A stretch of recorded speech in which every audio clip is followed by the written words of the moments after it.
going for, though. Welcome to the English desk. Again, I'm Naisu, joined here with me is Ingan, and we're jumping into the land of Dawn. It's game number 2 in the last series of the day. We'll see if AURORA has the lineup they need to take it to a game at 3, because if you guys missed it, game 1 was a very quick game for Smart Omega, and this lineup, we've seen iterations of it before, and this is a whole lot of utility, man. I just straight off the bat, you take a look at the emblems fall into place here. Even with Renegay's fancy footwork on the Cho, you have a Matilda, a Faramis, and a Hylos. Yeah, if you're Demon Guide, you're expected to snowball, but how though? Like, it's hard because, again, the protection coming in from Ukir. Ryota also has the Glorious Pathway and the Revitalize. Plus Matilda Chaknu, but look at this. Andori goes in. 2 versus 3, but the damage coming in from AURORA is just too much for Omega so far. And Renegay flickers in! Wait. I thought there was going to be a follow-up coming in from Demon Kite, but still they're just zoning out Omega and invading the jungle creep. Renegay might go down in the hands of Andoryu. There it is, but in exchange for Demon Kite, a 1-for-1 trade. Yeah. No, a 2-for none trade. Omega wins, yeah. I was going to say, I was as shocked as you were. Yeah, I thought Andoryu died there, but he was the one who slayed AURORA. So 1-0-1, a good start for Andoryu. And that's the thing, like going back to the lineup that they had, it's good to be aggressive, especially you have this Cho pick here. It's a marquee pick for Renegay.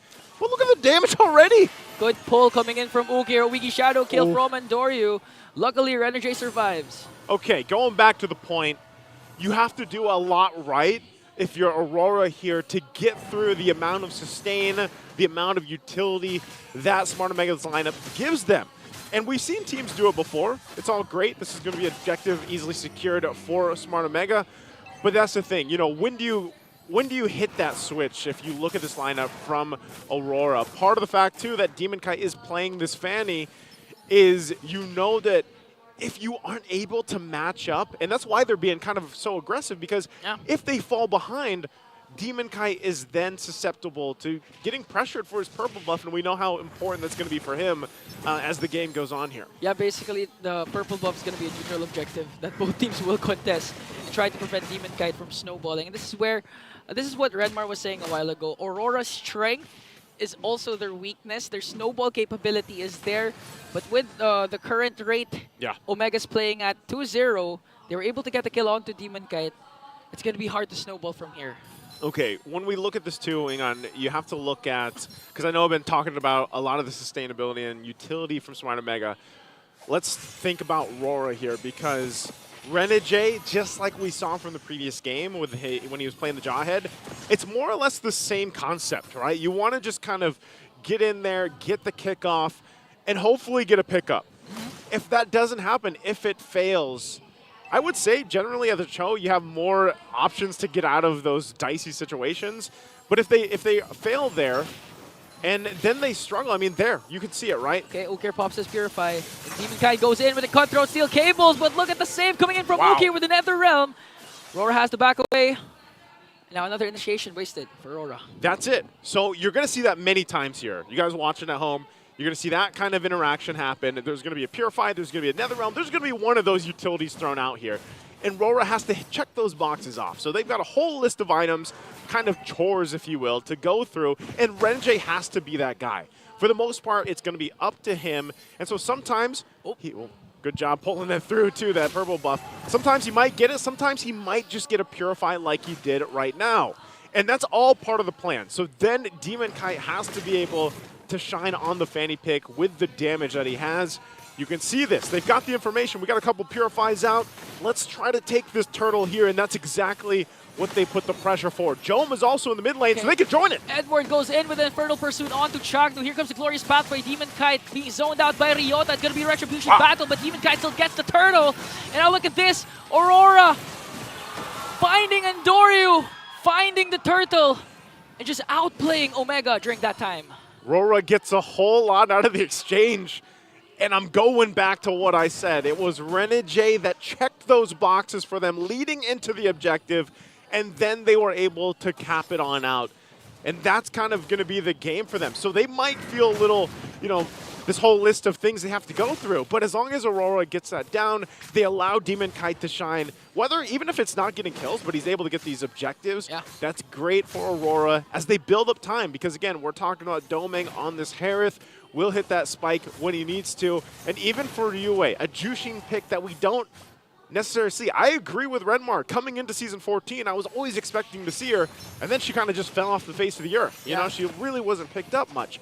But she still provides quite a bit to the team in terms of utility and how that flare is utilized as well for Yue. Yeah, not so much the damage, more of the crowd control. But again, the mobility of Omega is just too much. They also have the Matilda with the guiding wind.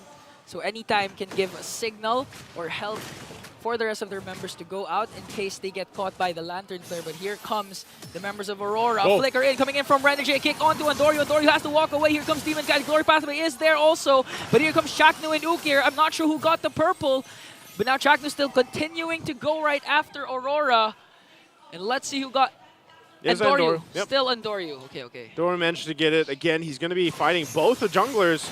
Goes in with a shadow kill, but not sure. There's a follow-up. Domeng goes in with his Salmon Force, finding Andorio. Look at Demon Kite, the cables. Cables in, cable out. Spear of Destruction is going to hit, but he's not going to... Oh, he did. And the clash will end.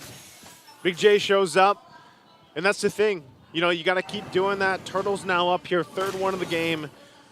Rora's in a good position to go ahead and start this up. They know a lot of that utility, a lot of those ultimates were expended, but the Purifies are still there too.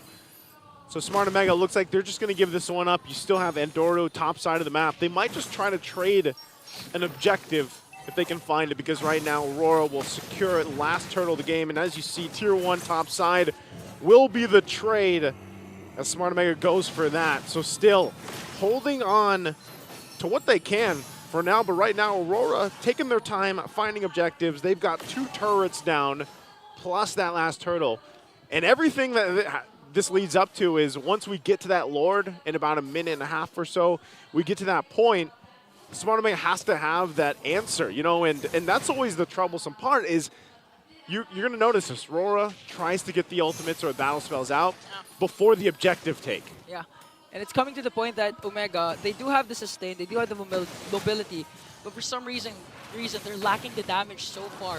There are setups coming in from Ryota, but Jom will be picked off there by Demon Kite. It's the go signal for Aurora to go once again. Edward, Infernal Pursuit onto Ryota, despite the glorious pathway. Now picks him up with the Lantern Flare. Ryota won't be able to out-sustain the damage of 4 members of Aurora.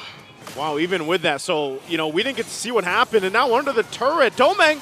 Domeng goes in with his Admin Force. The turret is still there. Demon Kite, will he try to go for it? They're going to go for the turret instead. But here comes the kick from Loranije. Catches Andorio. Is going to bring him down. And we can hear the screams from the crowd because Edward goes in with Infernal Pursuit. But Jom with a good Spear of Misery to bring down Edward. Still worth for Aurora there. Not only did they get another turret down, they got a couple kills as well. And, you know, that's Edward's job. He's that front line. He's throwing himself there for the follow-ups. But at this point, Smart Omega fallen behind a bit here. And, you know, it was a great pickoff, really, from Demon Kite. That's what he had to do earlier on in the 1v1 against Jom. And so Jom, you know, I would say for the first time, at least throughout the series, when he does pick up the Mozkov, you know, he's going to feel that pressure. Sometimes he's not safe if he's just sitting in a side lane farming up like we've seen so many Mozkov players do. Just because of the threat now, even for Demon Kite. If he can just swiftly, you know, pop in, get the kill, that's great for Demon Kite and Aurora. So now with the Lord coming up, I mean, you could even see once the utility, even just one of them is down, it might backfire in Smart Omega. Andorio is going to go ahead and get his purple buff started here. Team gets in position for Aurora around this Lord, and they try to force them out of it. Again, it's all about positioning with this, especially in this area for that. Flasky the Waste is picked up. Lord is up for the taking. Note the positioning for both teams. Managing the waves the best they can. Lord's going to be started up by RORA, as they should with the lead that they have.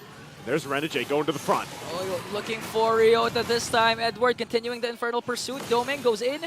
And now here comes the glorious pathway. Edward still working on Shaknu. Demon Kite just waiting for the perfect opportunity to strike. Renegade with a beautiful knockup. Picks off Andoryu there, but here comes Okir with the Nether Realm to save his members. And Demon Kite with the steel cables. Cutthroat in, out. Andoryu still alive here. Jom and Ryota will fall down, but Renegade is out as well. And look at Domeng and Yue.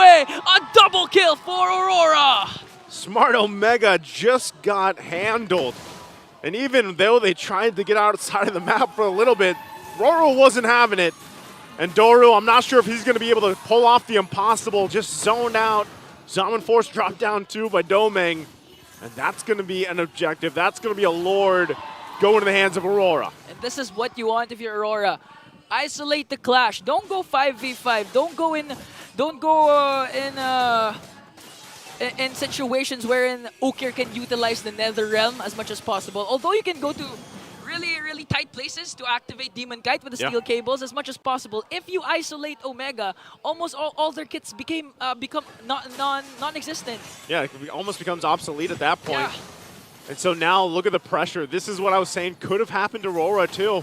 But luckily for them, they've gotten the control for the majority of this game. At this point, they're going to take the resources out from Andoru. So he's going to feel that pressure. And right now, like you said, if they fight in the choke points and Demon Kite comes sweeping in with this Fanny, that's a disaster for Smart Omega, especially when the Nether Realm is already gone. Even the Revitalize here. So they got to deal with the Lord. It should be a quick work, but the shields are definitely going to be popped here.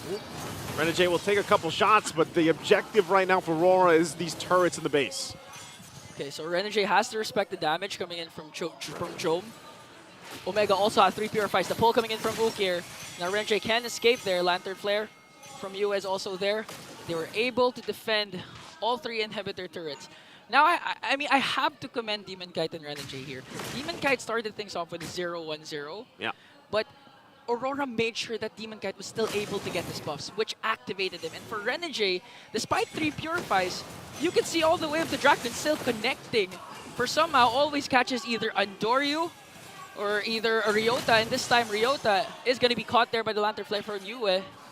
But still, Omega defends their inhibitor turrets. Yeah, I would agree with you here. And I think anybody that's ever played a Roam or let's say a Cho and you've gone against multiple Purifies, you know how difficult it is to actually get that pick off, to get that Way of the Dragon that you're looking for. Because sometimes you're putting yourself out there in the front lines just to get a Purify down or one of the utility spells here. And so Renegade's been doing a phenomenal job at accomplishing that. And that's why, again, like you mentioned here, Ingon, is why Demon Kite has had this game on the Fanny so far. Not to mention, it's just a signature pick of Demon Kite as well. And he plays it really well to the point where he's confident enough to go 1v1 against, I would say, almost anybody, you know, at that point. And so if you're Smart Omega at this point in the game, 13 minutes in, you've really got to stick together. You've really got to play your own form of an Ube strat, right? Dance like, to your own beat, basically. Yeah, you can. Even for example, like Jom, you guys are so used to seeing Moskov players just sit in a side lane and go untouched and then join the fight with the Spirit of Destruction. But he almost can't do that because of the threat of Demon Kite right now. So they're forced to always stick together, and this was very different from the game that we saw from Smart Omega in Game 1 because of the fact that they had that Louis Yi combination where, you know, he was just sending everyone everywhere. Here comes Renegade again, spotting out. He has the conceal, but Ryota stuns him. Now Yue and Renegade just working on the zoning onto Omega as Aurora tries to burst the Lord. Here comes Edward with Infernal Pursuit. Oh! Renegade gets caught up there. He's going to go down. Andoryu wants to go for the Lord steal. Spirit Destruction is going to hit, but Demon Kite gets the Lord. They have to disengage now. NetherRealm will be casted, but Aurora still standing their grounds. Wants to go for more, but they will still get the Lord. Oh man, that Spirit Destruction went right between everybody. And although they got Renegade, still at the end of it all, Aurora will get the objective. Massive lead for them, and you can see it even when it looks like there's some fighting in there for Smart Omega.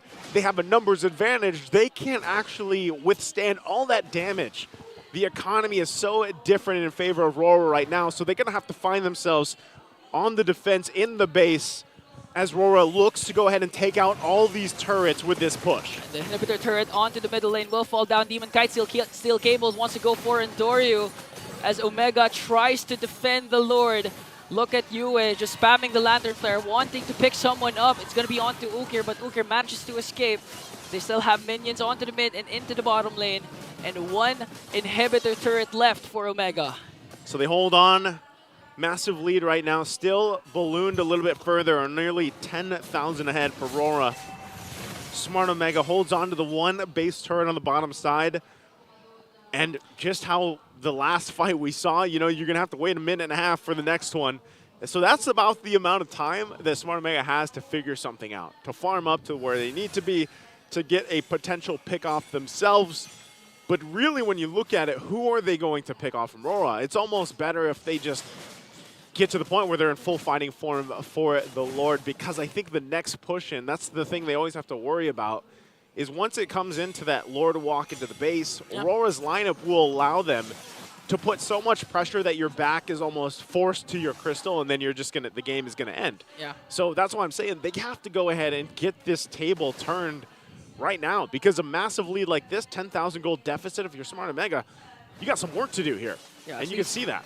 At least a pick off, ideally, without using, but Demon Kite goes in, brings down Chaknu, even with the circling eagle, manages to catch him off guard with the steel cables, and that's one member down for Omega. Now the question is, will Aurora wait for the Lord, or will they force a push? Demon Kite, Demon Kite. He does this on gold deficit between the two junglers. Looks like Andoru just picked up the Malefic Roar. But still, the difficult part for Andoru is actually finding the space to initiate and get into these fights. Sometimes, because of the fact that he barely got the purple buff earlier, you don't really have the opportunity to go in there. And you can see how much focus has just worked on zoning out Smart Omega from joining this Lord fight. And Demon Kite will actually just go ahead and make his way probably for his purple here in a couple seconds coming up. I think he wanted to attempt to go for Jome, as Jome was clearing the bottom lane. And now after Andoru gets his purple buff, they can easily burst down this Lord because they know that Jome has to really manage waves in the bottom lane. But again, this is a Moskov with a Spear of Destruction. And we'll see. Will Omega still contest? Or will Aurora just finish this off? All right, they're working on the Lord. They know Jome's down there now. Demon Kite, the rest of the team's going to go in, it looks like. Renjay goes in. Here comes Ryota. Edward once again with Infernal Pursuit. And look at Demon Kite! Brings down Chaknu once again, like the replay we saw a while ago. Glorious Pathway and Salmon Force is here. Andoru doing his best with a Wiki Shadow Kill, but he's going to fall down as well. Ukir, 1 second before he responds back. The Lantern Flare from Yue will bring down Ryota. Still trying to out-sustain the damage in a triple kill from Doming with minions onto the middle lane. And we are going to a game number 3.